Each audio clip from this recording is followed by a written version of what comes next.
Welcome to Burlap Teachers. Enjoy the video. You already have your edited sequence.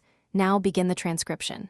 First, open window text and select speech to text. Choose the same language as your audio. Next, pick the correct audio track and select a transcription model that favors accuracy over speed. Click Transcribe Sequence and watch the progress bar. The app analyzes audio and assigns word-level timestamps.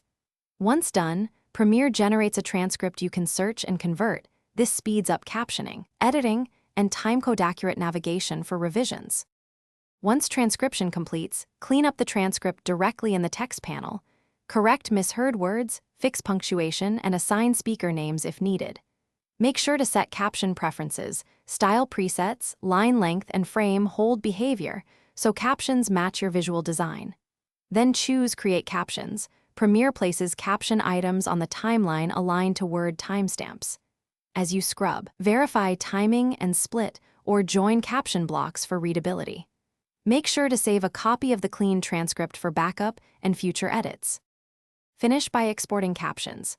Go File Export Media and choose SRT, VTT, or burn-in captions, checking coding and timing options. If the transcript has poor accuracy, rerun transcribe sequence with a different model or clean the audio, reduce noise and boost voice levels, then transcribe again.